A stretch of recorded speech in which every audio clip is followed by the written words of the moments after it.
Selama pekan pertama Agustus, 167 titik panas terpantau di Provinsi Jambi.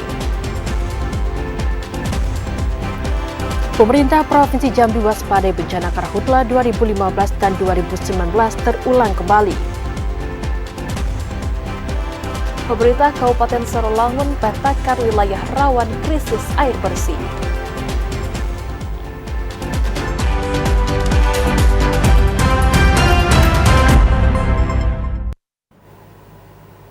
Assalamualaikum warahmatullahi wabarakatuh. Terima kasih Anda masih menyaksikan Jambi hari ini, edisi Minggu 11 Agustus 2024.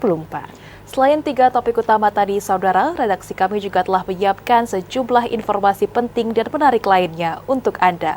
Bersama saya Anastasia Laga. Dan saya Karen Utari, inilah Jambi hari ini selengkapnya.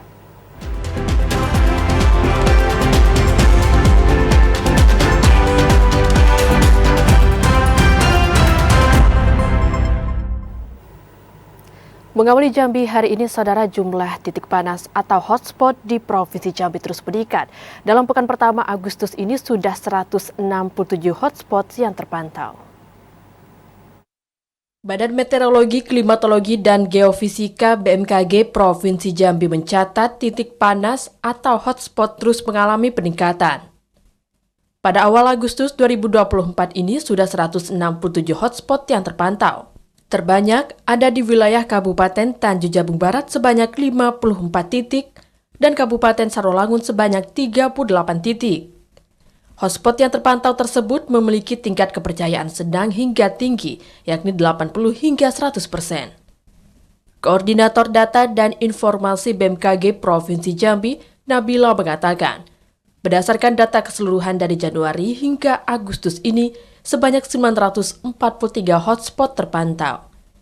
Diperkirakan jumlah tersebut akan terus meningkat dalam beberapa hari ke depan. Tidak, kita hanya menginformasikan titik panas. Kalau untuk terjadi kebakaran atau tidak gitu, kita tidak mendata itu. Mungkin ada di orang lapangan ya yang ground check ke tempat titik panas tersebut langsung. Kalau untuk hotspot yang kita laporkan itu tingkat kepercayaan sedang itu di angka 30 hingga 80%. Kalau untuk tinggi itu ada di 80 hingga 100%. Titik panas yang terpantau ini belum bisa dipastikan sebagai titik api. Namun ini sebagai acuan untuk antisipasi dan pencegahan potensi kebakaran hutan dan lahan. Joko TVRI Jambi melaporkan. Hingga kini Kabupaten Muaro Jambi masih berada pada status siaga darurat Karhutla. PLT Kalaksa BPBD setempat memastikan seluruh kecamatan masih kondusif meski telah terjadi kebakaran yang meluas. Meski titik api dan kebakaran hutan dan lahan di Kabupaten Muaro Jambi terus meluas, namun pemerintah daerah sejauh ini belum meningkatkan status menjadi tanggap darurat Karhutla. PLT Kalaksa BPBD Muaro Jambi, Ahmad Ridwan mengatakan, meski luas kebakaran terus bertambah, namun semua bencana Karhutla dapat ditanggulangi oleh tim Satgas. Sementara untuk meningkatkan status dari siaga darurat menjadi tanggap darurat Karhutla, setidaknya ada 2 kecamatan yang melaporkan bahwa masyarakatnya telah terganggu, baik dari sisi kesehatan, ekonomi, dan sosial dampak dari kebakaran hutan dan lahan. Sejauh ini, BPBD setempat belum menerima laporan dari pihak kecamatan terkait dengan dampak Karhutla. Untuk peningkatan status ke tanggap darurat itu tadi ada dampak yang berpengaruh gitu kan, ekonomi, sosial, ekonomi gitu kan, ada dampak lainnya gitu. PLT Kalaksa BPBD Muaro Jambi juga menegaskan tim Satgas masih fokus upaya penanggulangan apabila menemukan titik api dan terus melakukan sosialisasi pencegahan kebakaran.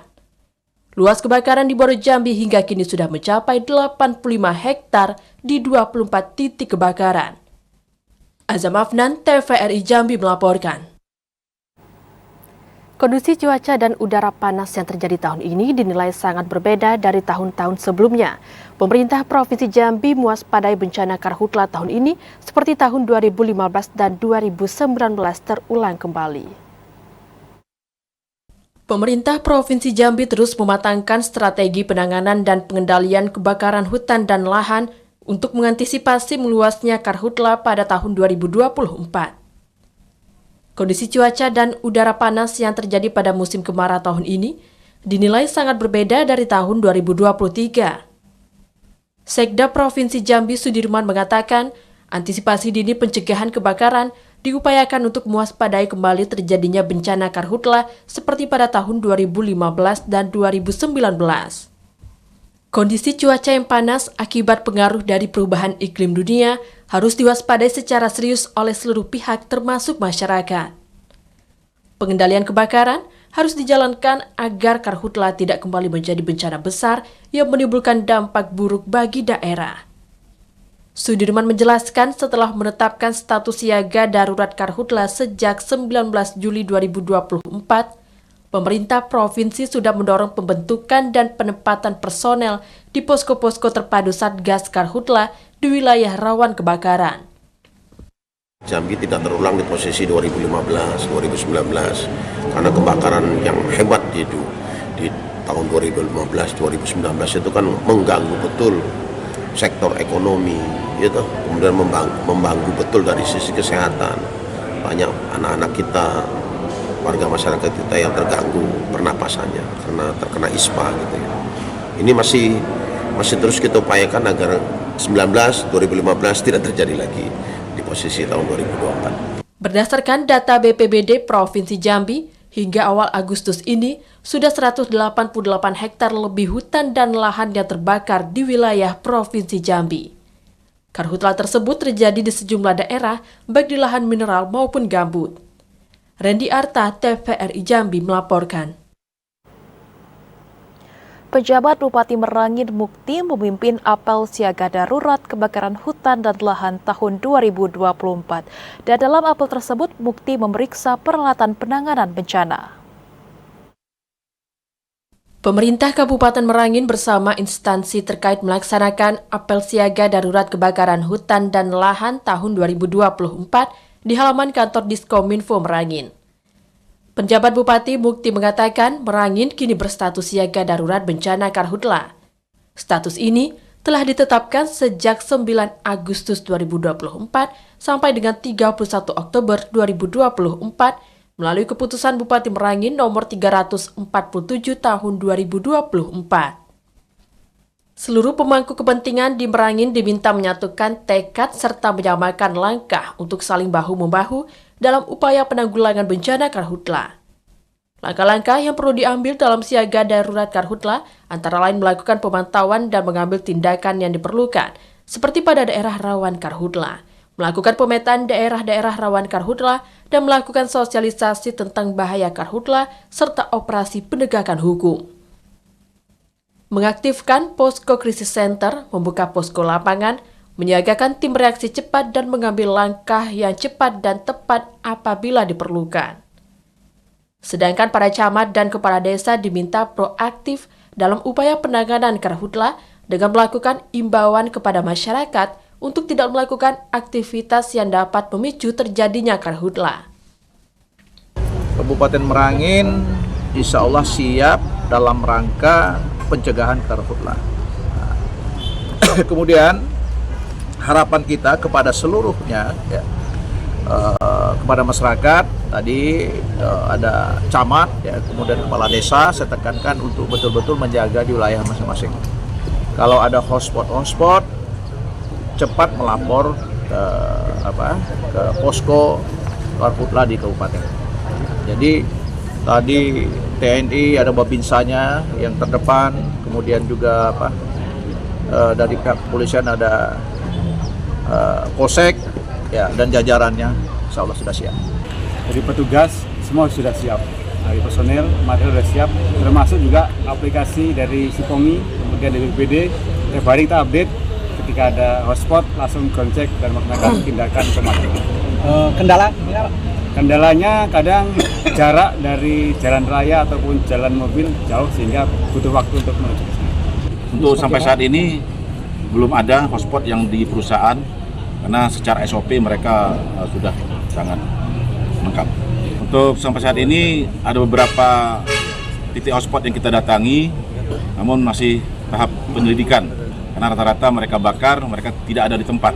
Tapi kita yakin itu sengaja dibakar, bukan terbakar karena puntung rokok atau apa, karena itu ada lahan kebun yang akan dibikin perkebunan baik lahan padi maupun lahan sawit. Apel siaga darurat Karhutla tersebut diakhiri dengan pemeriksaan perlengkapan dan peralatan Karhutla dari instansi terkait.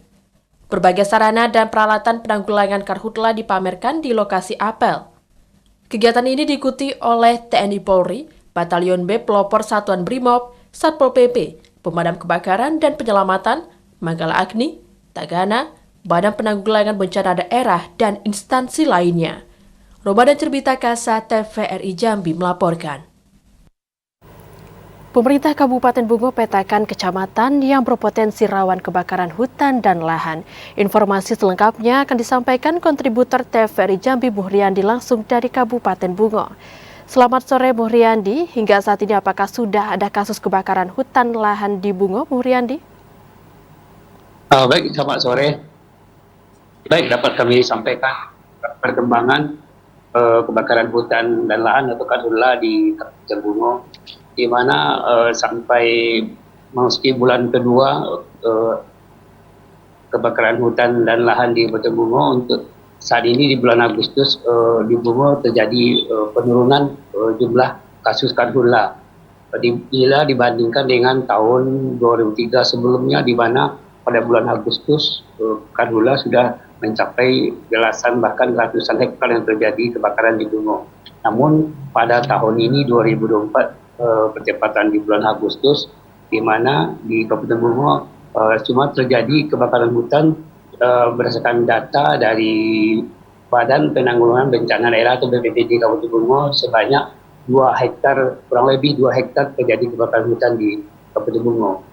Di mana untuk tahun ini penurunan cukup drastis diakibatkan sudah mulai adanya pemahaman di tingkat masyarakat, terutama di masyarakat dusun yang di daerah yang dianggap cukup rawan Karhutla, sudah memahami bahaya dan potensi kebakaran hutan dan lahan, sehingga masyarakat sampai saat ini tidak mau lagi membuka lahan dengan cara membakar ataupun membuang puntung rokok sembarangan di saat musim kemarau panjang. Namun di Kabupaten Bungo sendiri untuk saat ini memasuki bulan Agustus sudah terjadi intensitas hujan yang sedang, di mana intensitas hujan sudah mulai terjadi di Kabupaten Bungo di awal Agustus sampai saat ini, sehingga untuk kebakaran hutan dan lahan di Kabupaten Bungo sampai hari ini tidak ada lagi terjadi kebakaran hutan dan lahan di Kabupaten Bungo.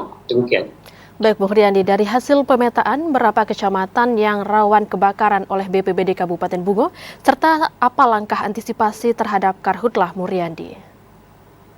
Baik, walaupun di Kabupaten Bungo untuk saat ini penurunan kasus kebakaran hutan dan lahan sudah mulai menurun di Kabupaten Bungo, namun pemerintah Kabupaten Bungo melalui Badan Penanggulangan Bencana Daerah atau BPBD tetap memetakan daerah-daerah yang cukup rawan kebakaran hutan dan lahan. Itu pun di Kabupaten Bungo terdapat sejumlah 9 kecamatan yang tetap sampai saat ini dipastikan dipetakan daerah yang cukup rawan Karhutla. Dari 9 kecamatan tersebut meliputi Tanah Tumbuh, Kecamatan Pelepat, Kecamatan Jujuhan, Kecamatan Jujuhan Hilir, Kecamatan Limbur Lubuk Mengkuang, Kecamatan Pelayang, Kecamatan Babeko, Kecamatan Tanah Penggalintas, dan Kecamatan Rantau Pandan. Di mana 9 kecamatan ini dari tahun ke tahun tetap menjadi daerah yang dipetakan oleh pemerintah Kabupaten Bungo, karena daerah ini selalu terjadi kebakaran hutan dan lahan. Selain itu, untuk antisipasi yang dilakukan pemerintah Kabupaten Bungo juga melalui Badan Penanggulangan Bencana Daerah, di mana sampai saat ini 9 kecamatan yang sudah dipetakan sebagai daerah rawan kecamatan juga sudah didirikan posko-posko untuk penanganan mengantisipasi tidak terjadinya Karhutla di Kabupaten Bungo. Namun setiap posko yang sudah ditetapkan di 9 kecamatan tersebut, BPBD bersama tim juga melakukan patroli dalam sehari 3 kali, di mana kegiatan patroli ini dilakukan pada pagi hari jam 10 pagi dan habis sholat zuhur sekitar jam 1 atau jam 2 siang, serta pada sore harinya. Ini dilakukan patroli ini bersama-sama dengan aparat keamanan seperti TNI Polri guna mengantisipasi tidak terjadinya kebakaran hutan dan lahan. Mengingat untuk saat ini Kabupaten Bungo masih termasuk daerah yang terjadi kemarau panjang. Namun pada saat ini curah hujan juga sudah mulai turun di Kabupaten Bungo sehingga kebakaran hutan dan lahan di Kabupaten Bungo bisa diantisipasi. Selain itu juga pemerintah Kabupaten Bungo berharap dan juga meminta kepada masyarakat untuk tetap waspada terutama di daerah atau 9 kecamatan yang dianggap rawan kebakaran hutan dan lahan. Namun itu semua sudah ditanggapi masyarakat. Juga masyarakat selalu mendapatkan edukasi dari pemerintah Kabupaten Bungo terutama dari BPBD. Demikian. Baik, terima kasih atas laporan Anda, Muryandi. Selamat sore dan selamat bertugas kembali. Saudara, pemerintah Kabupaten Sarolangun memetakan sejumlah wilayah yang rawan serta berpotensi terjadi krisis air bersih dampak dari kemarau. PDAM Tirta Sakobatua Sarolangun pun diminta menambah jaringan air bersih. Penjabat Sekretaris Daerah Kabupaten Sarolangun, Dedi Hendri, mengatakan pihaknya sudah meminta Badan Penanggulangan Bencana Daerah untuk memetakan kecamatan dan desa yang berpotensi mengalami krisis air bersih akibat aliran sungai maupun sumber air yang mengering karena kemarau tahun 2024 ini.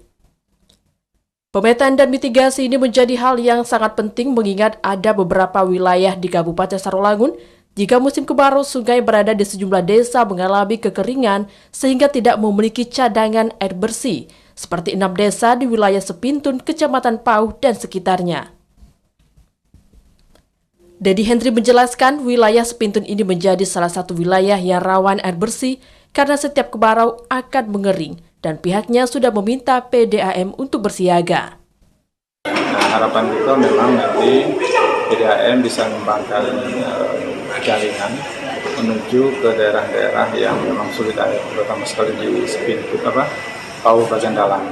Ada beberapa 6 desa di situ yang menjadi target kita biasanya saat-saat kemarau.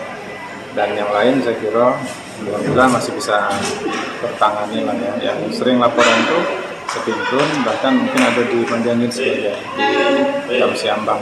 Pemerintah daerah memastikan akan mendistribusikan air bersih kepada masyarakat yang terdampak kemarau. Meski sejauh ini belum menerima laporan terkait adanya warga yang mengalami krisis air bersih. Edi Kusnadi, TVRI Jambi melaporkan. Sementara itu, Saudara, BPBD Sarolangun meminta seluruh masyarakat untuk mewaspadai potensi cuaca ekstrim, serta puncak musim kemarau yang terjadi di bulan Agustus hingga awal September 2024 ini. Sejumlah wilayah di Kabupaten Sarolangun mulai diguyur hujan dengan intensitas sedang. BPBD Sarolangun menilai hujan yang turun dengan durasi singkat ini merupakan hasil modifikasi cuaca. Kepala Bidang Kedaruratan dan Logistik BPBD Sarolangun, Yen Aswadi mengatakan, berdasarkan informasi dari BMKG Provinsi Jambi, bulan Agustus 2024 ini diperkirakan wilayah Kabupaten Sarolangun akan memasuki puncak musim kemarau. Suhu udara pada siang hari akan terasa semakin panas. Terkait dengan adanya hujan yang sempat terjadi di sejumlah wilayah merupakan fenomena La Nina dan berkemungkinan adanya modifikasi cuaca. Untuk beberapa area yang memang terjadi hujan, kami belum dapat informasi jelasnya. Karena kemarin ada laporan dari BMKG yang kami terima masih tetap kondisi cuaca. Prediksi kemarin di informasi BMKG di bulan Agustus ini hujan malam. BPBD Sarolangun mengimbau dan mengingatkan seluruh masyarakat untuk berhati-hati selama puncak musim kemarau. Edi Kusnadi, TVRI Jambi melaporkan. Jelang pilkada, kepala daerah yang cuti di luar tanggungan negara wajib tinggalkan fasilitas negara.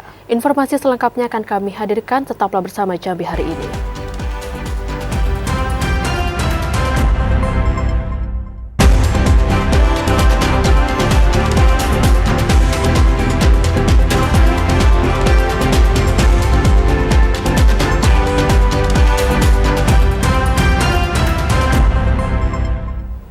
Terima kasih Anda masih menyaksikan Jambi hari ini dalam segmen menuju Pilkada 2024. Saudara, mendekati pencalonan kepala daerah pada Pilkada serentak 2024, para kepala daerah yang mengajukan cuti di luar tanggungan negara diwajibkan untuk meninggalkan seluruh fasilitas negara yang melekat pada jabatannya. Jelang pencalonan kepala daerah pada Pilkada serentak tahun 2024 yang akan dimulai dari tanggal 27 hingga 29 Agustus, pengajuan cuti di luar tanggungan negara menjadi syarat mutlak para kepala daerah yang akan ikut kontestasi pilkada. Kepala Biro Pemerintah dan Otonomi Daerah Provinsi Jambi, Lutfia, mengatakan, para kepala daerah yang mengajukan cuti di luar tanggungan negara harus meninggalkan seluruh fasilitas negara yang melekat pada jabatannya. Larangan penggunaan fasilitas negara bagi calon petahana berlaku pada masa kampanye terhitung dari tanggal 25 September hingga 23 November atau selama 2 bulan pada periode cuti yang diajukan. Aturan ini berlaku untuk seluruh kepala daerah yang akan mencalonkan diri pada pemilihan gubernur dan wakil gubernur, bupati dan wakil bupati, atau wali kota dan wakil wali kota. Lutfia menekankan, penggunaan fasilitas negara pada masa cuti bisa mengakibatkan dampak hukum bagi para calon petahana. Pelarangan penggunaan fasilitas negara selama masa kampanye calon incumbent juga untuk mencegah kerugian pasangan calon lain. Karena cuti kan dia tidak kalau istilahnya itu kan sama dengan di luar tanggungan negara. Jadi tidak boleh memakai fasilitas negara. Jelas seperti itu. Harus pulang ke rumah pribadi. Ya, pribadi dulu. Nanti di tanggal 23 habis, 24 boleh. Ya, karena apa? Karena kan kepala daerah kan nggak ada, karena mereka cuti. Nah, tidak mungkin ada kekosongan pimpinan di daerah ya. Makanya harus ditunjuk pejabat sementara untuk melaksanakan tugas sementara kepala daerah. Sementara untuk mengisi kekosongan jabatan kepala daerah yang mengajukan cuti di luar tanggungan negara pada masa kampanye, nantinya akan diisi pejabat sementara atau PJS yang ditunjuk oleh Menteri Dalam Negeri. Randy Arta, TVRI Jambi melaporkan. Pesta Demokrasi Pemilihan Kepala Daerah serentak tahun 2024 segera dilaksanakan. Komisi Pemilihan Umum Provinsi Jambi akan mengumumkan pembukaan pendaftaran calon kepala daerah baik tingkat provinsi maupun kabupaten kota pada 24 hingga 25 Agustus mendatang. Komisi Pemilihan Umum Provinsi Jambi akan segera mengumumkan pembukaan pendaftaran calon kepala daerah untuk pilkada serentak yang akan dilaksanakan pada November mendatang. Ketua KPU Provinsi Jambi, Iron Saroni, mengatakan rangkaian pengumuman pendaftaran akan dilakukan pada 24 hingga 25 Agustus. Sedangkan pendaftaran akan dibuka pada 27 hingga 29 Agustus mendatang. Pengumuman pendaftaran ini merupakan tahapan yang sangat ditunggu dalam proses pemilihan kepala daerah. Untuk itu, pihaknya mengimbau kepada seluruh partai politik, pemangku kepentingan, khususnya bakal calon kepala daerah, baik itu untuk pencalonan gubernur dan wakil gubernur, wali kota dan wakil wali kota, bupati dan wakil bupati, untuk segera mempersiapkan diri dengan baik. Tahapan yang juga ditunggu-tunggu oleh masyarakat Jambi tentunya adalah tahapan pencalonan kepala daerah, pencalonan gubernur, bupati, beserta wali kota. Nah, itu akan kita mulai rangkaiannya itu di tanggal 24 Agustus nanti ya. Mungkin beberapa minggu lagi lah itu akan kita mulai. Nah, rangkaiannya adalah pengumumannya nanti pengumuman pencalonan itu di tanggal 24 Agustus sampai tanggal 26 Agustus ya. Nah, kemudian yang kedua adalah tahapan pendaftarannya. Pendaftaran calon gubernur, wakil gubernur, bupati, wakil bupati, wali kota, wakil wali kota. Adapun di sisi lain, Iron menjelaskan setelah tahapan pendaftaran calon dan penetapan calon kepala daerah, proses pilkada akan dilanjutkan dengan tahapan kampanye, yang baru akan dimulai pada 25 September mendatang. Yogi Ramadhani, TVRI Jambi melaporkan. Sementara itu, Saudara, rapat pleno rekapitulasi dan penetapan daftar pemilih sementara untuk Pilkada 2024 di Kabupaten Merangin dihujani interupsi. Pada pembahasan rekapitulasi, banyak interupsi dilancarkan oleh Bawaslu, salah satunya karena terdapat perbedaan antara data Sidali dengan rekap yang dilakukan di kecamatan. Rapat pleno terbuka rekapitulasi dan penetapan daftar pemilih sementara DPS tingkat kabupaten pada pemilihan gubernur dan wakil gubernur Jambi serta bupati dan wakil bupati Merangin tahun 2024 dihujani interupsi dari Badan Pengawas Pemilu Bawaslu. Bawaslu mempertanyakan beberapa item yang tidak bisa dijawab panitia pemilihan kecamatan pada saat pemaparan. Salah satu di antaranya terdapat perbedaan antara data Sidali dengan rekap yang dilakukan di tingkat kecamatan. Ada perubahan angka yang rinciannya tidak bisa dijelaskan PPK, data apa yang tidak sinkron tersebut. Sehingga rapat pleno berjalan alot. Hal ini ditandai dengan rapat pleno yang berlangsung seharian dan baru bisa mengesahkan 9 kecamatan hingga pukul 00.30 waktu Indonesia Barat dini hari. Sementara 7 kecamatan ditunda dan tersisa 8 kecamatan yang belum melakukan presentasi daftar pemilih hasil pemutakhiran atau DPHP. Ketua Bawaslu Merangin Himun Zuhri mengatakan seluruh kecamatan mendapat interupsi baik berupa koreksi maupun saran perbaikan. Tidak ada kecamatan yang mulus memaparkan langsung diterima. Ya, mayoritas terhadap ketidaksinkronan data. Yang kedua terhadap bukti pendukung, bahwa ada data yang di TMS-kan oleh PPK, sementara bukti pendukungnya tidak ada. Seperti ada tadi kita menemukan anggota TNI Polri yang di TMS-kan sementara hanya bermodalkan foto yang bersangkutan sebagai menggunakan pakaian TNI dan Polri. Himun menegaskan terhadap kejanggalan data dan tidak bisa dijelaskan PPK, pihaknya menyarankan saran perbaikan dan harus ditindaklanjuti seketika. Roba dan Cerbita Kasa TVRI Jambi melaporkan. Sementara itu, Saudara, Komisi Pemilihan Umum Kabupaten Tebo menetapkan 263.880 pemilih sementara. Jumlah tersebut mengalami kenaikan hingga 1.902 pemilih pada Pileg lalu. Untuk mengetahui informasi selengkapnya, kami telah terhubung dengan kontributor TVRI Jambi di Kabupaten Tebo, Intizam. Halo, selamat sore Intizam. Apa yang menyebabkan data pemilih sementara naik dari data DP4 yang telah disediakan oleh pemerintah?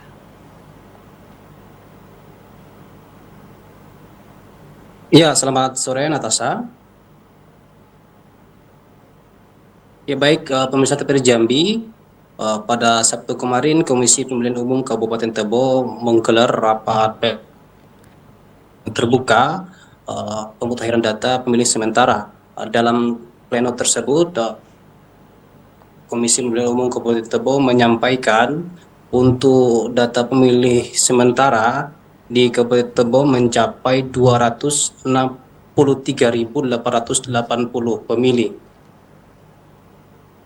Namun jika dibandingkan dengan data penduduk potensial pemilih atau DP4 yang disediakan oleh pemerintah sebanyak 261.978 pemilih, data pemilih sementara yang disampaikan oleh Komisi Pemilihan Umum Kabupaten Tebo mengalami penambahan sebanyak 1.902 pemilih. Penambahan jumlah pemilih dalam data pemilih sementara ini banyaknya pemilih pemula yang tercatat dalam pemilih data sementara yang disampaikan pada Sabtu kemarin. Ya, demikian. Baik Intizam, apakah kemungkinan akan terus bertambah terhadap data ini, Intizam?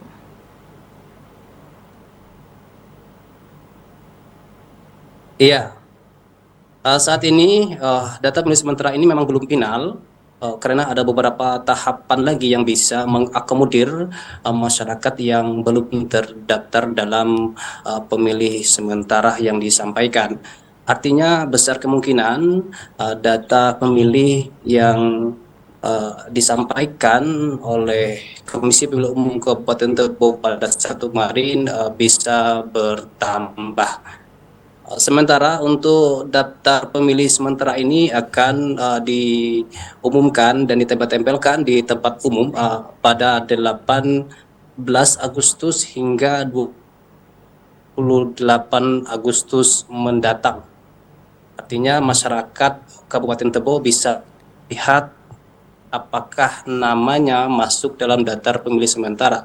Namun jika tidak masuk daftar pemilih sementara, masyarakat bisa melaporkan ke pihak penyelenggara setempat ataupun juga ke KPU Kabupaten Tebo.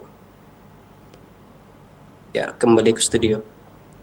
Baik, terima kasih atas laporan Anda, Intizam. Selamat sore dan selamat bertugas kembali. Beralih ke informasi lainnya, Saudara, mendekati akhir masa jabatan pemerintah Provinsi Jambi.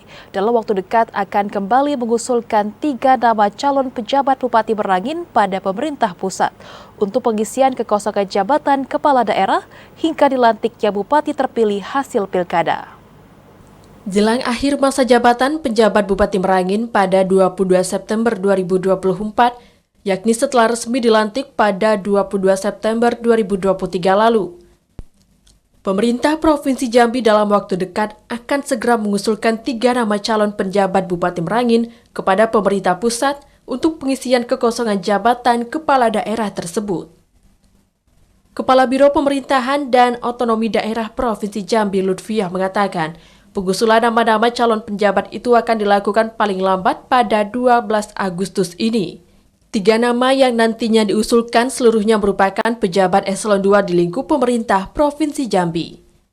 Lutfiah menjelaskan selain 3 nama dari pemerintah Provinsi Jambi, pengusulan pengisian jabatan Bupati Merangin juga akan dilakukan oleh DPRD Kabupaten Merangin.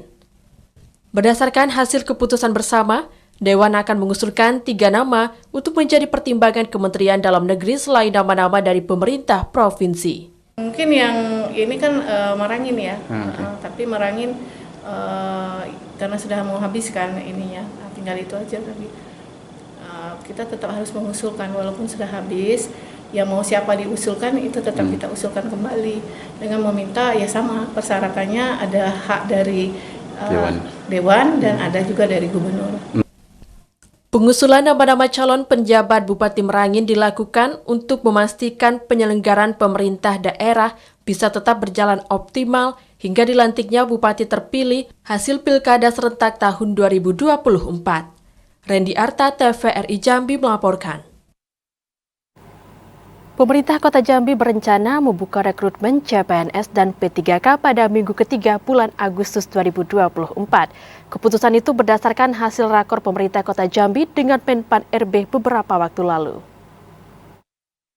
Pemerintah Kota Jambi telah melakukan rapat koordinasi dengan Kementerian Pendayagunaan Aparatur Negara dan Reformasi Birokrasi terkait pelaksanaan perekrutan P3K dan CPNS. Direncanakan tahapan pendaftaran akan dibuka pada minggu ketiga bulan Agustus 2024 ini. Kabid Pengadaan Pemberhentian dan Informasi BKP SDMD Kota Jambi, Andika Wahyu mengatakan, pihaknya telah menerima formasi CPNS dari Menpan RB pada 1 Agustus kemarin, dengan rincian 30 formasi tenaga teknis dan 30 tenaga kesehatan. Sementara untuk P3K sebanyak 3.296 formasi, 87 diantaranya untuk tenaga kesehatan, 422 untuk formasi guru, dan 2.786 untuk tenaga teknis. Pelaksanaan CPNS dan P3K ini nantinya akan beriringan. Masyarakat hanya dibolehkan memilih salah satu untuk mendaftar sebagai P3K atau CPNS. Joko TVRI Jambi melaporkan. Beralih ke sorotan lainnya, Saudara, Dinas Kesehatan Kabupaten Bungo menarik beberapa kosmetik dan obat tradisional mengandung bahan berbahaya yang beredar di pasar tradisional. Dinas Kesehatan Kabupaten Bungo melalui tim pengawas farmasi dan makanan menarik beberapa produk kosmetik dan obat tradisional mengandung bahan berbahaya yang saat ini diperjualbelikan di pasar tradisional. Hal ini dilakukan guna mengantisipasi tidak terjadinya kerugian bagi masyarakat maupun juga konsumen yang menggunakan kosmetik. Pengawas Farmasi dan Makanan Dinas Kesehatan Kabupaten Bungo Novrianti mengatakan, dari hasil investigasi di lapangan, tim pengawas farmasi dan makanan Dinkes Bungo melakukan penarikan produk kosmetik berbahan kimia yang saat ini masih beredar di pasaran, seperti bedak padat dan lipstik yang mengandung bahan berbahaya seperti hidrokinon di atas ambang batas. Masyarakat tentunya diimbau untuk bijak dalam membeli produk kosmetik di toko maupun lewat jalur online dan juga tetap berkonsultasi kepada dokter dan ahli medis lainnya. Selain kosmetik, berbagai macam obat dan jamu tradisional yang mengandung bahan kimia berbahaya juga dilakukan penarikan. Bu Kriandi, TVRI Jambi melaporkan. Saudara, harga gabah kering di Tanjung Jabung Timur mengalami kenaikan. Informasi selengkapnya usai jeda, saudara tetaplah bersama kami.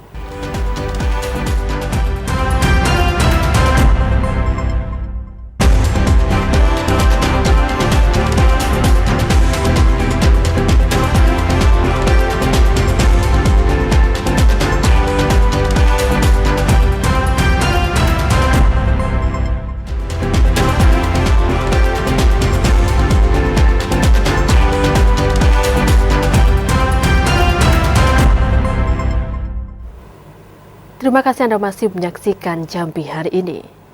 Saudara, harga gabah kering di Tanjung Jabung Timur masih tinggi. Hal ini disebabkan panen padi terdampak kemarau. Tingginya harga gabah kering disambut baik oleh petani karena dapat meningkatkan pendapatan. Harga gabah kering hasil panen padi di Kabupaten Tanjung Jabung Timur tinggi mencapai 7 hingga 8.000 rupiah per kilogram. Tingginya harga disebabkan banyaknya permintaan serta gabah kualitas baik untuk dijadikan bibit. Saat ini petani di sejumlah kecamatan, terutama di Geragai, sedang panen di tengah kondisi musim kemarau. Rata-rata petani menanam jenis padi MR. Salah seorang petani di Desa Sukamaju, Kecamatan Geragai, Kabupaten Tanjung Jabung Timur, Suparjo, mengatakan panen padi masih terus berlangsung di sejumlah wilayah di Kecamatan Geragai hingga 1 bulan ke depan. Kondisi tersebut menguntungkan petani karena harga gabah masih tinggi. Hasil panen padi petani Tanjung Jabung Timur memiliki kualitas bagus dan jumlah melimpah. Hal ini sebanding dengan tingginya harga gabah panen padi petani. Tingginya harga terjadi sudah sejak beberapa bulan lalu. Harga ini disambut baik petani karena lebih tinggi dibanding ketetapan pemerintah pusat, hanya Rp6.000 per kilogram. Senang juga aku. Senang juga Pak ya? Kalau harga gabah itu tinggi. Ya, semangat kerjanya, ya. Tapi kalau sini belum ada yang beli turun das itu kan masih basah. Itu belum ada. Tingginya harga juga diharapkan mampu meningkatkan kesejahteraan petani di Kabupaten Tanjung Jabung Timur. Kliva Patria, TVRI Jambi melaporkan.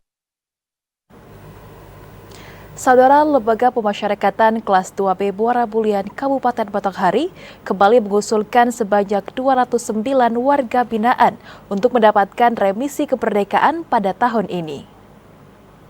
Memperingati Hari Kemerdekaan Republik Indonesia ke-79 tahun, Lapas Kelas 2B Muara Bulian mengajukan pengurangan masa hukuman atau remisi untuk warga binaan ke Kanwil Kemenkumham Jambi.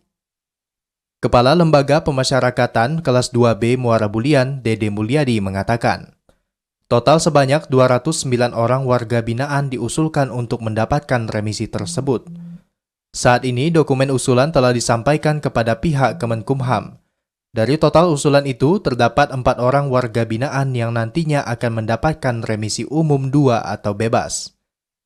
Namun, pihak lapas belum dapat memastikan jumlah usulan ini dapat terrealisasi secara keseluruhan, sebelum adanya surat keputusan resmi yang diterbitkan oleh Kanwil Kemenkumham. Sementara itu, sesuai ketetapan dari Kemenkumham, pemberian remisi tersebut akan dilakukan secara serentak di seluruh daerah pada saat peringatan Hari Kemerdekaan 17 Agustus 2024 mendatang. Ade Juniawan, TVRI Jambi melaporkan. Ya, saudara, berbagai persiapan telah dilakukan sekolah dalam menyambut dan mengisi kegiatan Hari Ulang Tahun ke-79 Republik Indonesia. Selain untuk memeriahkan Hari Ulang Tahun Kemerdekaan Republik Indonesia, kegiatan tersebut juga bertujuan untuk menumbuhkan rasa cinta tanah air sejak usia dini kepada peserta didik. Berbagai cara dilakukan oleh guru dalam menumbuhkan rasa cinta tanah air kepada peserta didik sejak usia dini. Salah satunya dengan melibatkan peserta didik secara langsung untuk berpartisipasi dalam menyambut Hari Kemerdekaan Indonesia yang ke-79 tahun 2024. Seperti yang terlihat di Madrasah Ibtidaiyah Negeri 15-E-3 Desa Sungai Tutung, Kecamatan Air Hangat Timur.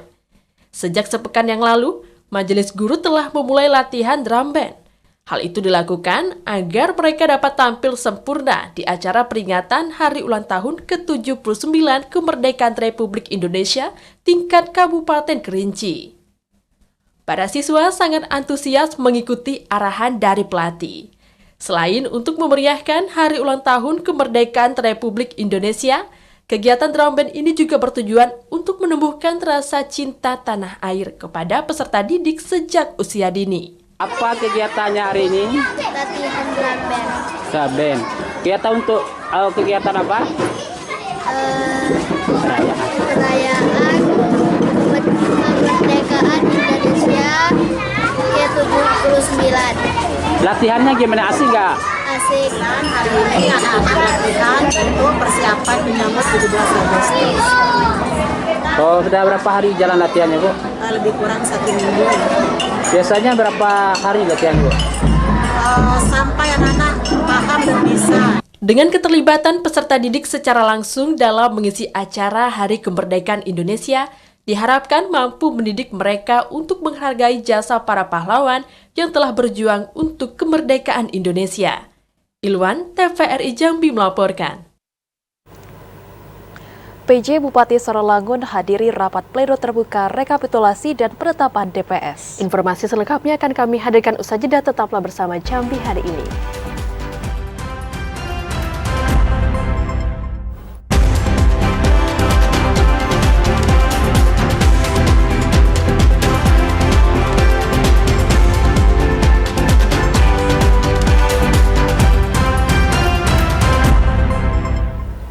Anda kembali bersama kami saudara dalam segmen advertorial.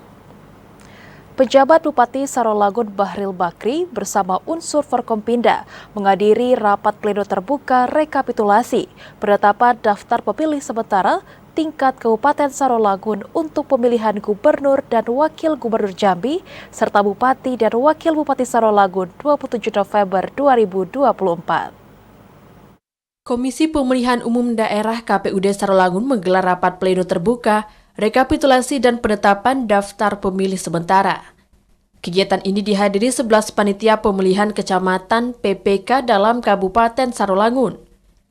Ketua KPUD Sarolangun Ahmad Mujadid dalam sambutannya mengatakan, kegiatan ini berdasarkan Peraturan KPU Nomor 7 Tahun 2024 tentang penyusunan daftar pemilih dalam penyelenggaraan pemilihan gubernur dan wakil gubernur, bupati dan wakil bupati, serta wali kota dan wakil wali kota. Dan keputusan KPU nomor 799 tahun 2024 tentang petunjuk teknis penyusunan daftar pemilih. Ahmad Mujadid menjelaskan, rapat pleno terbuka ini merupakan hasil dari petugas pemutakhiran data pemilih Pantarli yang telah melakukan pencocokan dan penelitian dari rumah ke rumah. Untuk itu pihaknya menyampaikan ucapan terima kasih kepada jajaran pemerintah Kabupaten Sarolangun yang terus mendukung serta membantu dalam penetapan DPS. Penjabat Bupati Sarolangun Bahril Bakri dalam sambutannya mengatakan, daftar pemilih sementara yang telah dicoklit petugas di lapangan diharapkan benar-benar datanya valid dan akurat, karena data ini menjadi salah satu elemen penting dalam pelaksanaan pemilu 27 November mendatang agar bisa berjalan adil dan transparan di bumi sepucuk adat Serumpun Pesko. Nah, progres dan proses ini kita mulai dari tanggal 24, dimulai dari paling bawah yang 4 hari ini dan kemudian 200. Selanjutnya di tanggal 3 kemarin, 3 Agustus, secara serentak di Kabupaten Sarolangun, itu PPS kita melakukan rekapitulasi di tingkat kelurahan desa. Selanjutnya di tanggal 6 bergeser data tersebut hasil daripada jumlah tadi ke kecamatan di dalam Kabupaten Sarolangun. Ini kita sama-sama mendapatkan hasil coklit yang dilakukan oleh para pantari di tingkat kecamatan dan desa sampai ke tingkat kelurahan RT.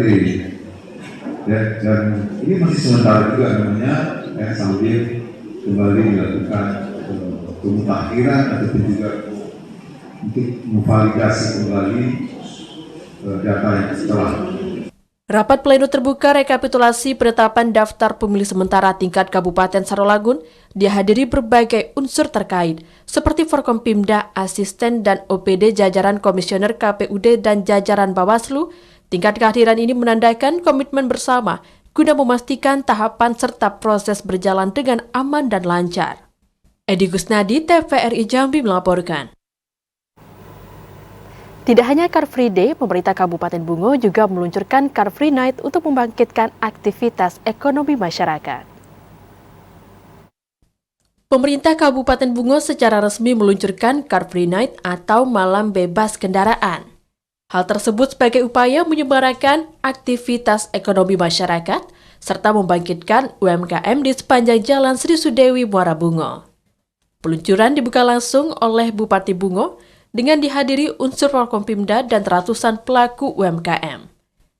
Bupati Bungo Mansuri mengatakan kehadiran Car Free Night di sepanjang Jalan Sri Sudewi sebagai ajang untuk meningkatkan kebersamaan, silaturahmi sesama warga Kabupaten Bungo, peningkatan ekonomi masyarakat dan menyemarakan UMKM, serta sebagai upaya untuk meramaikan pusat kota, sehingga menjadi sarana tempat mengasah talenta dan bakat generasi muda di lokasi Car Free Night yang disediakan. Alhamdulillah malam hari ini kita sama-sama dengan masyarakat Kabupaten Bungo. Kita lihat masyarakat Kabupaten Bungo tumpah ruah di Jalan Sri Sudewi dan kita pusatkan di Taman Sri Sudewi ini. Kita launching malam hari ini, launching jalan bebas kendaraan pada malam hari ini, Car Free Night. Nah ini setiap mulai dari malam minggu ini sampai malam minggu berikutnya. Selain peluncuran Car Free Night juga digelar pertunjukan kebudayaan seperti tari daerah, kesenian dan musik kontemporer dari sejumlah sanggar seni dan komunitas.